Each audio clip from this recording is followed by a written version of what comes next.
Okay ဆိုတော့ကျွန်တော်လက်ရှိအချိန်မှာ Chelsea အသင်းအနေနဲ့ကတော့နီးပြတစ်ကိုခန့်အပ်လိုက်ပြီဖြစ်တယ်ဆိုတော့အားလုံးသတင်းထွက်နေတဲ့အတိုင်းပဲ Strasbourg ရဲ့နီးပြပေါ့နော်ညီနောင်ကလပ်သင်းဖြစ်တဲ့အတွက်လွယ်တကူပဲ Chelsea သင်းက position switch လုပ်လိုက်တဲ့အနေအထားမျိုးပါပဲเนาะဆိုတော့ Leandro Senior ကို Chelsea သင်းရဲ့နီးပြတစ်အဖြစ်ခန့်အပ်လိုက်တာဖြစ်တယ်2032ခုနှစ်အထိစာချုပ်သက်တမ်းရှိတယ်ဒါပေမဲ့ဒါတွေကထားလိုက်ပါတော့เนาะကျွန်တော်တို့မာရစကာဆိုလို့ရှိရင်လည်းစာချုပ်တက်တန်းရဆိုအများကြီးကြံသေးတယ်အခုတက်နေတဲ့သတင်းတွေရဆိုရင်မာရစကာကကျွန်တော်ရော်ကြီးတောင်မှမယူဘဲနဲ့အသင်းကနေထွက်သွားခဲ့တာဖြစ်တယ်ပေါ့နော်ဆိုတော့ Chelsea အသင်းတွေနဲ့ကတော့အများကြီးဒါကျွန်တော်ခဏအပြောင်းလဲတွေအထိုင်မကျမှုတွေနဲ့ပဲတန်တရားလဲနေတာကကျွန်တော်တို့လိုပရိသတ်တွေအတွက်တော့တော်တော်လေးဟိုစိတ်ပြက်စရာကောင်းတယ်လို့ပဲကျွန်တော်ကတော့ဗီဒီယိုရဲ့အစမှာပဲပြောချင်တယ်ပေါ့နော်ကျွန်တော်တို့ဆိုလို့ရှိရင်အားပေးလာတဲ့နှစ်တွေလည်းမနှဲတော့ဘူးဒီလိုမျိုးကိုယ်တိုင်ကိုကြပါဝင်ပြီးတော့သတင်းတွေတင်ဆက်review တွေလုပ်ခဲ့တာလဲမနေတော့တဲ့အနေထားတရက်မှာတော့ဒီလောက်ခဏပြောရတာလေအမှန်တိုင်းပြောရရင်ဒီနောက်ပိုင်းမှာ content ပိုတောင်ထွက်သေးတယ်ဒါပေမဲ့ကျွန်တော်အနေနဲ့က feeling နည်းနည်းပါတဲ့အခါကျတော့လူမျိုးကိုအသင်းကိုအထိုင်မကျပဲနဲ့ရုံရင်းဆန်ခတ်ရင်းနေတာတွေပေါ့နော်ဘယ်ညာရှေ့နောက်လွင့်လည်နေတဲ့အနေထားမျိုးတွေကိုတော့တကယ်မမြင်ချင်တာပါတီတီငိမ့်နဲ့ consistent ရှိဒါအောင်မြင်မှုတစ်ခုကိုရေးရစိုက်ထူပြီးတော့မှအနားယူတာတို့လမ်းခွဲတာတို့ဆိုရင်တော့ဒါမပြောလို့ဘူးဟိုထိကနေရှိပေါ့နော်အခုကတော့အပြန်လန်ဆွဆွဲမှုတွေနဲ့ပြည်သက်တွေကတော့ဂျားထဲမှာဘယ်အောင်ယုံရမလဲမသိတဲ့အနေအထားမျိုးပေါ့ဗျာမာစကာဘက်ကကြည့်မယ်ဆိုပြန်တော့လေဒါကျွန်တော်တို့ချက်စီးသေးရဲ့တာဝန်ရှိသူတွေကပဲသူနီးပြတယောက်ရဲ့ဘောင်ကိုကြော်ပြီးတော့သူ့ရဲ့လောက်ပိုင်ခွင့်တွေကိုဝင်ရောက်ဆွတ်ဖက်လို့ဆိုတဲ့အနေအထားမျိုးတွေလည်းကျွန်တော်တို့ကြားရတယ်အသင်းဘက်ကလည်းဒါမာစကာဒီဟိုမဖြစ်ဘူးပေါ့နော်ရောပွင့်လင်းပြောမယ်ဆိုလို့ရှိရင်ဟို professional မဆန်မှုပေါ့နော်စိတ်ကမရင်ကျက်ဘူးပါညာအဲ့လိုအပြန်လန်ဆွဆွဲမှုတွေနဲ့ပေါ့နော်ဒါပေမဲ့ဗျာအဖြေရောက်ရိုးရှင်းလေးပါပဲနောက်ပိုင်းဘောလုံးပွဲတွေကြည့်ရတာသိမကောင်းတော့ပါဘူးဒါအမှန်တိုင်းပြောတာဘာလို့လဲဆိုတော့နောက်ပိုင်းအရန်စီးပွားရေးဆန်သွားပြီဗျာအခုကျွန်တော်တို့အမြင်မှာတော့ Palmer ကိုကျွန်တော်တို့ဒဏ်ရာကင်းစေခြင်းနဲ့ဆိုတာကများသုံးဖို့အသင်းအတွက်များအကျိုးပြုနိုင်ဖို့ပေါ့နော်ဒီလိုမျိုးရည်ရွယ်ပေမဲ့အခုပိုင်ရှင်တွေကပါလဲ Palmer ကိုနာမည်တက်လောင်လုပ်မယ်နာမည်တက်လာပြီဆိုရင်တို့ကပေါ်မကိုဒဏ်ရာမရစေချင်တော့ဘာဖြစ်လို့လဲပေါ်မဒဏ်ရာရသွားခြင်းသည်သူတို့အတွက်စေကူသားစရိတ်ကုန်မယ်ပြီးရင်ကစားသမားဒီ injury ဖြစ်သွားပြီဖြစ်တဲ့အတွက်တန်ကြီးတွေကြမယ်အဓိကဒါပဲအခုနောက်ပိုင်းဘောလုံးလောကလုံးဝဒါဘက်ကိုပဲလုံးဝဥတီသွားတော့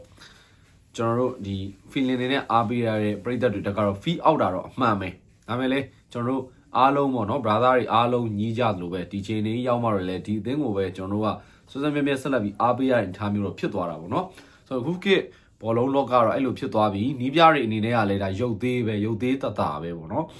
်အဲ့လိုပုံစံဖြစ်သွားပြီဗျာ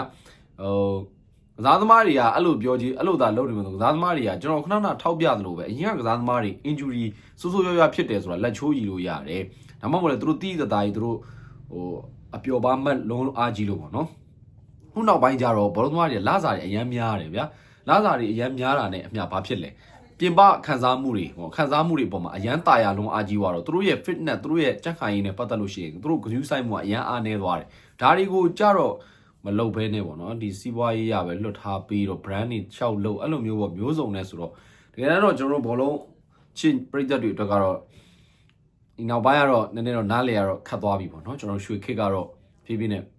ကြော်သွားပြီလို့တော့မှကျွန်တော်တို့အနေနဲ့ပြောရမလို့တော့ဖြစ်နေပြီပေါ့နော်ဒါကလက်ရှိအခြေအနေပေါ့နော်ဒါကျွန်တော်ပြန်ပြီးတော့လက်ရှိရောက်လာတဲ့နီးပြဖြစ်သူ Leandro Senior ဘက်ကိုပြန်ပြီးတော့ကြည့်မယ်ဆိုရင်တော့ထုံးစံတိုင်းပေါ့ဗျာသူဒီဒါအသက်40ကျော်လေးပဲရှိသေးတယ်ပေါ့နော်42လောက်ပဲရှိသေးတယ်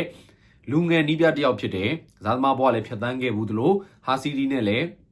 မတန်းကောင်းချိုးစိုက်ထူနိုင်တယ်ပြီးတော့ Strasbourg ကိုရောက်လာတယ်အခုမကြာလိုက်ပါဘူးဒါ Chelsea ကိုရောက်လာဆိုတဲ့အနေအထားမျိုးဖြစ်တယ်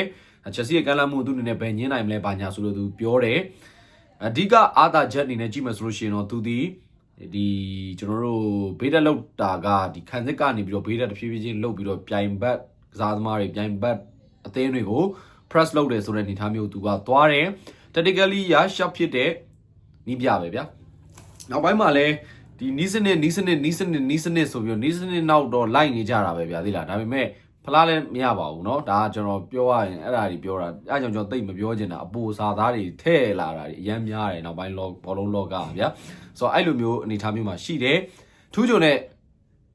နီးပြတွေမှာတော့ပါတယ် intelligent ဖြစ်တဲ့နီးပြတွေမှာတော့ပါတာပေါ့ဗျာဒါကြောင့်လဲဒီလိုဥရောပမှာဖြစ်တာပေါ့เนาะဒါပေမဲ့အားနည်းချက်အနေနဲ့ကတော့စူဖလားတွေ ရရှိထားတာမျိုးမှတ်တမ်းကောင်းမစိုက်ထူထားနိုင်ဘူး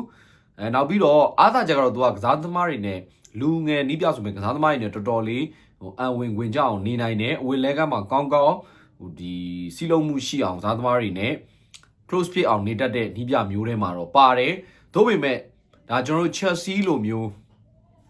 သိတယ်မလားထက်ကနေရှိမာရစကာလိုလူမျိုးနဲ့တောင်မှစိတ်အခြေအနေချင်းဘောရာချင်းမတိုက်ဆိုင်ဘူးဆိုတော့ဒါလူငယ်နီးပြတယောက်နဲ့ကောသူတို့ကဘလောက်ထိစင်ပြေမှာလဲပေါ့နော်လေရိုစီနီယာအနေနဲ့ရောလူငယ်တယောက်အနေနဲ့ဘလောက်ထိတီးခံနိုင်မှာလဲဆိုတာတွေကတော့ဒါနောက်ပိုင်းမှာပြဿနာတွေဖြစ်လာအောင်မှာပေါ့နော်ဂျားတွေကပြိသက်ကတော့ပဲလော်ကြစားညက်ဆိုတဲ့အနေထားမျိုးနဲ့ပဲကျွန်တော်တို့ကတော့ဆက်ပြီးတော့ဖြတ်တန်းနေအောင်မယ်လို့ကျွန်တော်တို့ထင်ပါတယ်ဆိုတော့ခေါ်လိုက်တာတော့ဒါဗျာနီးပြမရှိတဲ့အသင်းဆိုတာတော့အဆင်မပြေဘူးဆိုတော့ခေါ်လိုက်တာတော့ဒါခေါ်တဲ့နယ်လို့ပဲပြောရမှာဖြစ်တယ်ဒါပေမဲ့လည်းဘလို့ဆက်သွားမှာလဲဆိုတော့ Chelsea ပရိသတ်တယောက်အနေနဲ့ကတော့ဖြစ်စဉ်ကိုပေါ့အဓိက Leroy ကိုလည်းကျွန်တော်ဗလိန်းနေတာမဟုတ်ဘူးပေါ့နော်ဒါသူကတော့ခေါ်ရင်တော့လာမှာပဲဗျာပြောမယ်ကျွန်တော်လည်းနီးပြတယောက်ဆိုရင် Chelsea လို့အသင်းမျိုးခွင့်ရရကျွန်တော်လည်းလာမှာပဲပြောချင်တာပရိသတ်တယောက်အနေနဲ့ကြတော့ဂျားထဲမှာဒီလိုမျိုးမတီမငိမ်နဲ့ဟာလားအစပြန်စအခုမှရောက်လာတာလေဘယ်ကောင်းအောင်မလဲဟာအချိန်ပေးအောင်မှာပေါ့ဘလောက်မှအချိန်မရှိသေးတာဒီလိုနဲ့ပဲပြီးတော့မာရစကာမနစ်ကရာဒီမှာဘာပဲပြောဒီပရီးမီးယားလိကိုနှစ်ဖူးတွေဒူးတွေဗျာဖြတ်တန်းတယ်ဘာပဲပြောသူကနဲ့သူထိုက်လျောက်လေးတော့ရတယ်ပေါ့နော်ဆိုတော့အခုလမ်ရိုစီနီယာရောက်လာတယ်ဆိုပေမဲ့သူဒီပရီးမီးယားလိကိုတစ်ခါပြန်ပြီးတော့အစအဆုံးသွားဖို့အခုပဲတဝက်ကျိုးနေပြီဆိုတော့ဒီတဝက်ကအဲ့ဒါကျွန်တော်တို့ကထားလိုက်တော့ဆိုတဲ့အနေထားမျိုးတွေအများကြီးလာအောင်မယ်အဲ့အကွက်တွေကလာအောင်မှာဆိုတော့ဒါနဲ့ပဲခြားလဲနေမဲ့အနေထားမျိုးကတော့ကျွန်တော်အနေနဲ့တော့စိတ်မချမ်းသာစရာအနေထားတရလို့တော့ကျွန်တော်တို့ယူဆတယ်ဒါပေမဲ့ကိုအသင်းဆိုလဲဆက်လက်ပြီးအားပေးရမှာပေါ့နော်ကစားသမားတွေအနေနဲ့ကတော့ကြိုးဆိုထားတဲ့ post တွေတော့တွေ့ရတယ်ဆိုတော့လက်ချံပွဲစဉ်တွေကိုတော့အကောင်းဆုံးတော့ဂိုင်တွေရမှာဖြစ်တယ်ကူရှီလာက Strapple ကိုသူရောက်လာပြီးတဲ့အချိန်မှာLeroy အနေနဲ့ကဒီ Europa Conference League ဝင်အောင်စွမ်းဆောင်နိုင်တယ်ဆိုတဲ့အနေအထားမျိုးတွေကတော့ဒါသူ့မှာ ability ပေါ့ဗျာခုနပြောလို့ပဲဒီအချိန်တွေထိရောက်မှတော့သူလည်းခေသူတော့ဘယ်ဟုတ်မလဲเนาะဒါပေမဲ့လည်းကိစ္စတွေအများကြီးသူ Chelsea မှာတွေ့ရအောင်မှာဖြစ်ပါတယ်ဆိုတော့သူဖြတ်တန်းခဲ့တဲ့အသင်းတွေနဲ့လည်းတူမှာမဟုတ်ပါဘူးဆိုတော့အရင်ကလိုမျိုးလဲမဟုတ်တော့ Chelsea ကတော်တော်ပြောင်းလဲသွားခဲ့ပြီလို့ပြောရမှာဖြစ်ပါတယ်ခင်ဗျာဆိုတော့ကျွန်တော်တို့ဒါနီးပြတက်ကတော့ရောက်ရှိလာပြီဖြစ်တဲ့အတွက်ဒါနဲ့ပတ်သက်ပြီးတော့ကျွန်တော်ရဲ့ပရိသတ်တွေအတွက်ကျွန်တော်လည်းမတွေ့တာကြားပြီဆိုတော့ကျွန်တော် content လေးဖန်တီးပေးတာပါဆိုတော့ပရိသတ်တွေအနေနဲ့ရောလက်တလော Chelsea သင်းရဲ့ဖြစ်ပျက်နေတဲ့အဖြစ်ပျက်တွေပေါ်မှာဘယ်လိုမျိုးကိုယ့်ရဲ့စိတ်သဘောထားအမြင်လေးတွေရှိပါသလဲညီကိုပရိသတ်တွေရဲ့အမြင်ကိုအောက်က comment box ထဲမှာဝင်ရောက်မှတ်ချက်ပေးရေးသားသွားနိုင်ပါတယ်အများနဲ့ဆော့မယ်ကြည့်ရှုအားပေးကြတဲ့ကျွန်တော်ရဲ့သတင်းတွေဖတ်ပေးကြတဲ့ညီကိုပရိသတ်တွေအားလုံးလည်းအထူးပဲကျေးဇူးတင်ရှိပါတယ်ခင်ဗျာထုံးတဲ့ line ပါဗျာเนาะကျွန်တော်တို့တွေတိခန့်ပြီးတော့ပဲဆက်လက်အားပေးကြပါစို့လို့ပြောရင်းနဲ့အားလုံးပဲနောက်ထပ် Chelsea သတင်းကြောင်းရင်းနဲ့ပြန်တွေ့ပါမယ် see you next video ပါเนาะ